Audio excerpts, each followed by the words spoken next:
Today, I'm going to be speaking with Rachel Bernstein, who's an educator, therapist, author, media, and government consultant, and also host of the weekly podcast Indoctrination, and for over 30 years has been treating former cult members and their families, victims of malignant narcissists, former supremacists, conspiracy theorists. Quite a list, Rachel. I appreciate you joining me today.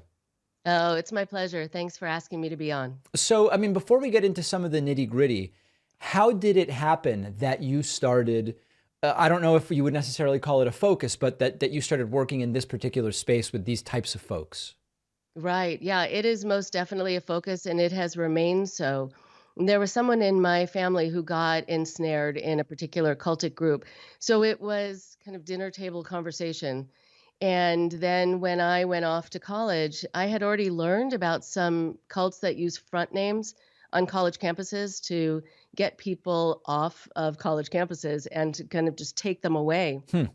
And I saw them with my own eyes. And, at first, when you hear about cults, you're thinking someone's being a little paranoid and maybe they're exaggerating. And there it was. And then when I went on to become a therapist, I was noticing that there were a lot of people who just didn't think they existed. And I thought, I need to be a resource. I need to be able to be out there to help people when they have had this issue because it's very specific. When we talk about cults, for example, to start with, there are dramatically different scenarios when someone has already left the cult and the support that they might need at that point versus if someone is in the cult and loved ones may be thinking more of what is sometimes colloquially known as an intervention. Can you talk about whether you deal with both or more the after the fact only? Right. So most of what I deal with is the after the fact, although I am involved in some interventions. These are non-forcible conversational style interventions. It's important that people know that so that they don't get afraid of them, that it's not at all that you're, pulling up in a van and putting someone in something that's windowless and taking them away. Yeah. It really is helping to educate them about what they are involved in because people involved in cults actually know the least about them. They have the least amount of access to the information. So all you're doing is informing them about what's true. But I'd say about 70% of the people I work with have been out sometimes for a few days. I mean, I've had people show up in my office as they left that day. And others who have been out for years and realize that they need help because there are so many triggers that have been implanted that they didn't realize until they got triggered. When I've interviewed former white supremacists, for example, one of the trends is that when they reflect on how they were originally sucked in, they all tell a very similar story. And it doesn't mean it's the only story, but at least the ones I've spoken to have a similar story, which is sort of opportunity caused by usually problems at home, often with absent parents or abusive parents, a sort of search for meaning and inclusion from some kind of group. So sometimes there was bullying at school. It's sort of circumstantial in terms of the environment that they're in that makes them vulnerable to the recruitment of some of these supremacists. Is that your experience? And also, is it similar with the people that get sucked into cults that may not be extremist in that same way? Right. So that has been my experience as well. In addition to, there is a timing factor. So when people ask me what kind of person gets involved in a cult, sometimes it is exactly that they're looking for something, they're looking for meaning, they're looking for connection, community, for having a purpose. They're trying to find some space for them in the world, maybe in kind of a parallel universe, because they haven't found their way in mainstream society. But for a lot of people, it's a timing issue. They are away from home for the first time, or they just went through a trauma, or they were just diagnosed with something, or they were just abused for the first time and they're looking to escape that. So I think a lot of factors actually play into it. You've worked with the FBI on some cases that maybe some in our audience are familiar with. One such case is the Branch Davidians in Waco, Texas, and the negotiations that took place there. Can you talk a little bit about What is such a negotiation process like? What are the principles that are at play in such negotiations in those situations? Those are interesting times, certainly, because there is something very incendiary about the moment. And so you're kind of trying to beat the clock. What you find when you're dealing with the FBI or really any kind of government agency is that you're trying to educate them about what's different about this and how they need to interact in a different way than they might be thinking. That doesn't always happen. They don't always listen, unfortunately. But you can give your idea about how to make sure that they don't make people afraid of leaving by doing what they're doing to get them to come out. I've been involved in a number of raids, not planning them necessarily, but helping with the aftermath and helping with people who have been taken off compounds. With the Branch Davidians, I used the information that I knew about what would make people scared of leaving and I think to really make them feel scared of the world, which is what unfortunately the ATF did by playing very loud music and making them really feel overwhelmed. Hmm. And by kind of proving the cult leader right about the world, unfortunately, that then they stayed in. But the other information I used was from people who had escaped before the fire. Some of the families, the parents, the children who had been able to get out, who were also guiding me about what they thought would be the best sort of course of action for the people still in it. Sometimes they listen again, and sometimes not so much. So you mentioned the leaders. Um, Depending on which cult one is talking about or extremist group, oftentimes the followers allow, or maybe accept is the better word, that their leaders play by a different set of rules. There's rules for the followers, and the leaders often don't follow those very same rules. Now, in cases like maybe a Jim Jones and the People's Temple, he's seen sort of like as a deity almost. And so that makes it really easy to understand. Well, like if you're God or God-like, of course you have a different set of rules that you play by than we, the followers, play by. But not all of these cults have leaders that necessarily frame themselves in this kind of deified way. In the non-overtly deifying cults, what are the explanations or justifications that the followers have for why the rules they have to follow aren't the rules that the leader has to follow? It's a great question. It happens time and time again. And to make this very relatable, this is something that also happens in relationships with controllers and with malignant narcissists, where they can do whatever they want and you can't question them.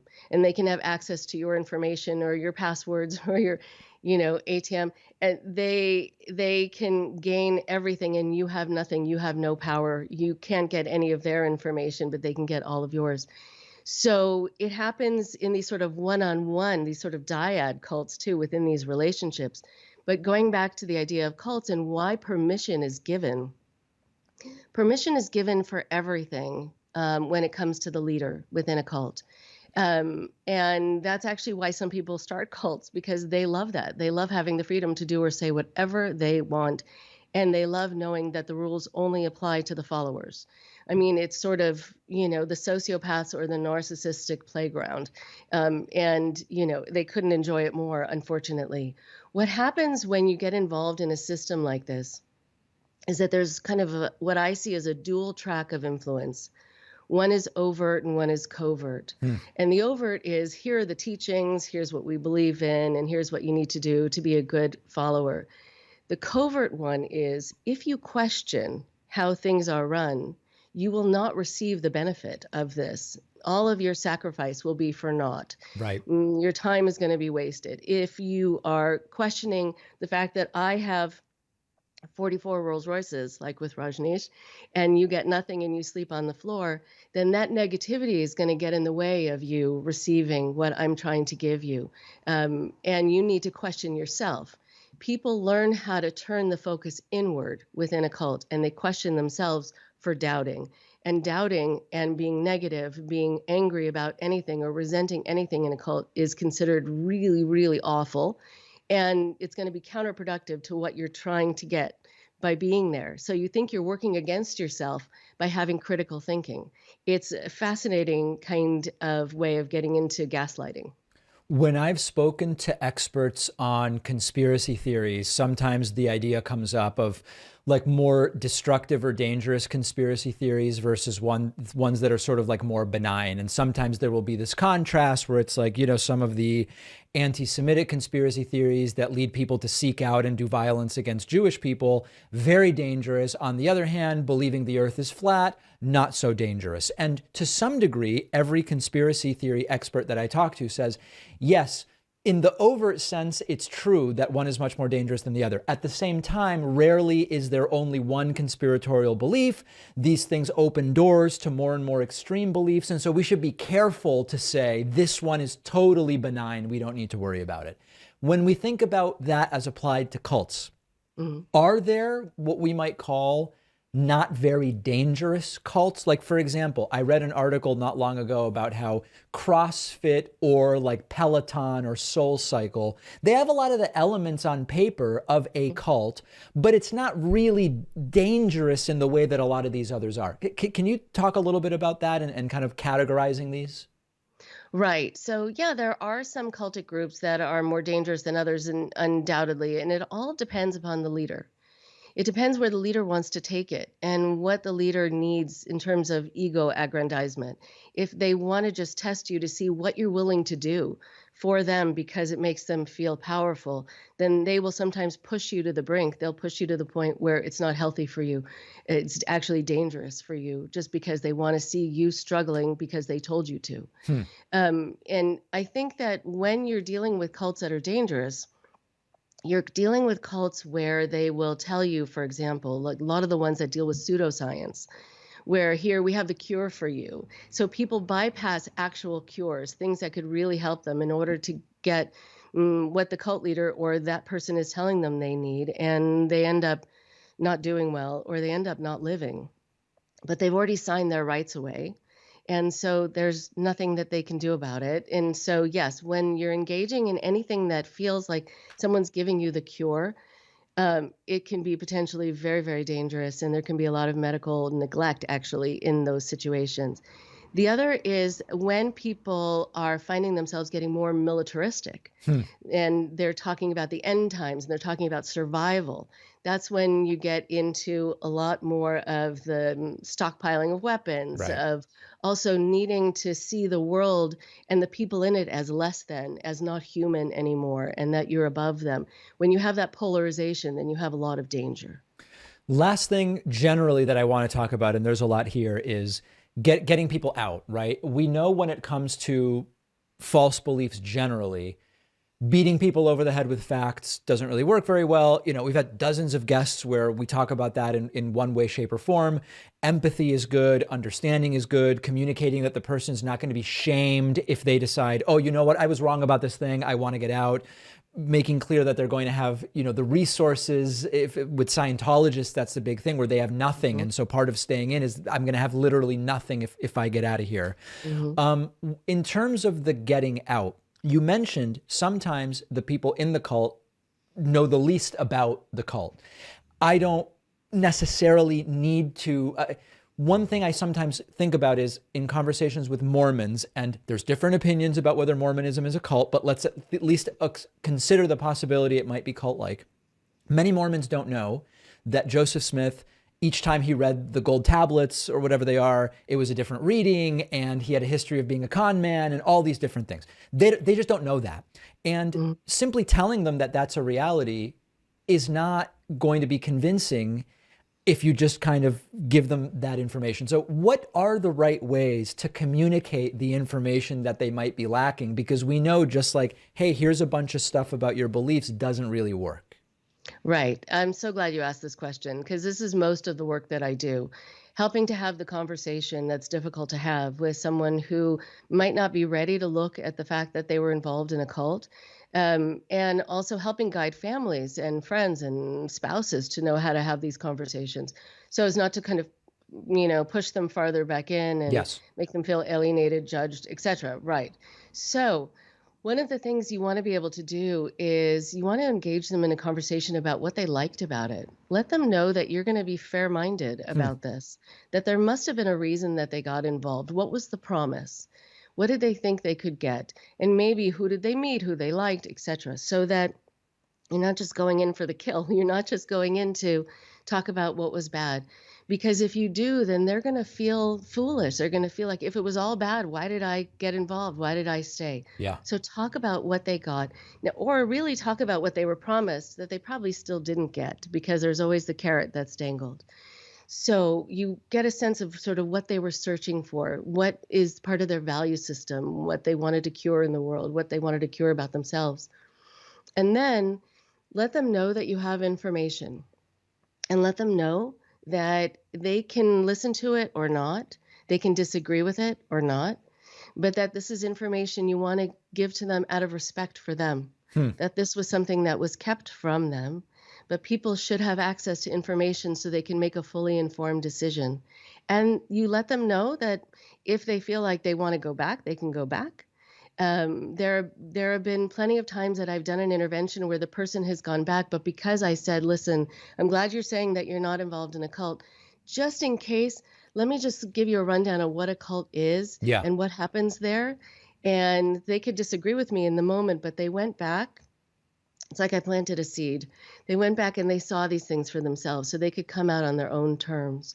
And so if the person doesn't feel judged, if they really are able to maintain the sense that you see them as capable, you see them as bright, you see them as people who are not just gullible people, then you are going to be able to have a much more successful conversation, and then say, I have information. You can also share information with me about your group, and I will share information about it too that I've heard, so that there really is a reciprocity to the conversation. Super interesting. We've been speaking with Rachel Bernstein, who's an educator, therapist, and author. She also hosts the weekly podcast Indoctrination. Rachel, really a pleasure having you on. I appreciate your time. Thank you so much for having me on. Good to talk to you.